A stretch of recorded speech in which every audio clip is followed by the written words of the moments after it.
Welcome to my channel. నా channel కనుక మీరు ఇంకా సబ్స్క్రైబ్ చేసుకోకపోయినట్టయితే ప్లీజ్ సబ్స్క్రైబ్. ఈరోజు మనం ఈ వీడియోలో 3 జూన్ 2025 అంటే మంగళవారం రోజు స్టాక్ మార్కెట్ ఏ విధంగా ఉండబోతుంది అనే ప్రెడిక్షన్ వీడియోని మనం చూద్దాం. అసలు మంగళవారం రోజు ఓవరాల్గా స్టాక్ మార్కెట్ ట్రెండ్ ఎలా ఉండబోతుంది అనేది తెలుసుకునే ముందుగా ప్రీ మార్కెట్ సెషన్ గురించి మనం ప్రెడిక్ట్ చేయాలి అంటే అంతకన్నా ముందు రోజు అంటే Monday American stock market Nasdaq mixed ట్రెండ్గా మూవ్ అయ్యే అవకాశం ఉంది. అలాగే ఇక నెక్స్ట్ రోజు అంటే ట్యూస్డే మార్నింగ్ టైము ఒక పాజిటివ్ ట్రెండ్ని చూపించే అవకాశం ఉంది. ఏషియన్ మార్కెట్స్ ఒక పాజిటివ్ మూవ్మెంట్ని చూపించే అవకాశం ఉంది. సో అలాంటి పాజిటివ్ ట్రెండ్ బిగినింగ్ మనకు దొరికిన తర్వాత మన మార్కెట్ ఓవరాల్ ట్రెండ్ మనం చూడాలి అంటే అది మిక్స్డ్ ట్రెండ్గా మూవ్ అయ్యే అవకాశం ఉంది.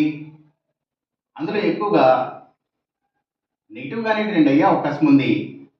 అలాగే సేమ్ బ్యాంక్ నిఫ్టీ కూడా మిక్స్డ్ ట్రెండ్గానే మూవ్ అయ్యి అందులో ఎక్కువగా నెగిటివ్గానే ట్రెండ్ అయ్యే అవకాశం ఉంది. నిఫ్టీ ఐటీ మాత్రం కొంతవరకు పాజిటివ్గా ట్రెండ్ అయ్యే అవకాశం ఉంది. ఇక మనం ఇంట్రాడే స్టాక్ సెలెక్షన్ విషయంలో భాగంగా ముందుగా మనం గెయినర్స్ విషయం చూడాలి అంటే ఏవైతే పెయింట్స్ కంపెనీల స్టాక్స్, లగ్జరీ బిల్డింగ్స్ అండ్ అపార్ట్మెంట్స్తో డీల్ చేసే రియల్ ఎస్టేట్ సెక్టర్ కంపెనీల స్టాక్స్, ఇంకా FMCG sector stocks, foods and beverages కంపెనీల స్టాక్స్ ఇవన్నీ కూడా మంచిగా గెయిన్ అయ్యే అవకాశం ఉంది. అలాగే ఇంకా స్టీల్స్, ఐటీ స్టాక్స్, సిగరెట్ కంపెనీల స్టాక్స్, స్పిరిట్స్ అండ్ బ్రూవరీస్కి సంబంధించిన కంపెనీల స్టాక్స్, కమ్యూనికేషన్ సెక్టర్ స్టాక్స్, వాటిని బేస్ చేసుకుని పనిచేసే cell phone towers, cables, internet services providers ఇలాంటి వాటి స్టాక్స్, మీడియా అండ్ టెలివిజన్ ఛానల్స్కి సంబంధించిన కంపెనీల స్టాక్స్ ఇవన్నీ కూడా గెయినింగ్ సైడ్ ఉండే అవకాశం ఉంది మంగళవారం రోజున. ఇక మనం ఇంట్రాడే లూజర్స్ విషయం చూడాలి అంటే ఏవైతే గవర్నమెంట్ బ్యాంక్స్ అండ్ ఫైనాన్షియల్స్, అలాగే book publishers stocks, educational services stocks, ఇంకా courier services, pharma deliveries, food deliveries ఇలాంటి వాటి అన్ని స్టాక్స్, ఫుట్వేర్ స్టాక్స్ ఇవన్నీ కూడా ఎక్కువగా నెగిటివ్గా ట్రెండ్ అయ్యే అవకాశం ఉంది.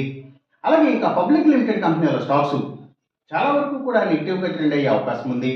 ఇంకా అగ్రికల్చర్కి రిలేటెడ్గా ఉండే అన్ని కంపెనీల స్టాక్స్ కూడా అంటే సీడ్స్ కంపెనీల stocks, fertilizers and chemicals, tractors కంపెనీల స్టాక్స్ ఇవన్నీ కూడా నెగిటివ్గానే ట్రెండ్ అయ్యే అవకాశం ఉంది. ఇంకా shippers and harbours, Ayurvedic medicines తయారు చేసే కంపెనీల స్టాక్స్, యాక్వాకల్చర్కి సంబంధించిన అన్ని కంపెనీల స్టాక్స్ కూడా నెగిటివ్గానే ట్రెండ్ అయ్యే అవకాశం ఉంది మంగళవారం రోజున. ఇక మనం ఎంసీఎక్స్ ట్రేడింగ్ విషయం చూడాలి అంటే ఏవైతే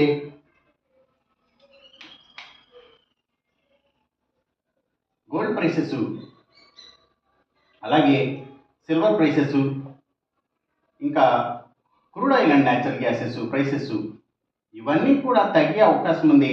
కాపర్ ప్రైసెస్ మాత్రం పెరిగే అవకాశం ఉంది. ఈ చెప్పిన రిజల్ట్స్కి ఏమాత్రం వ్యతిరేకంగా జరుగుతున్నట్టు మీకు అనిపించినా సరే ఇమ్మీడియట్గా మీ బెట్ల నుంచి వెనక్కి వచ్చేసేయండి. ఇది కేవలం ఒక ఆస్ట్రాలజికల్ ప్రిడిక్షన్ మాత్రమే, దయచేసి గమనించండి. అలాగే ఈ వీడియో కనుక మీకు నచ్చినట్టయితే నా ఛానల్ని సబ్స్క్రైబ్ చేయండి, అందరికీ ఈ వీడియోని షేర్ చేయండి, లైక్ చేయండి. Thank you for watching.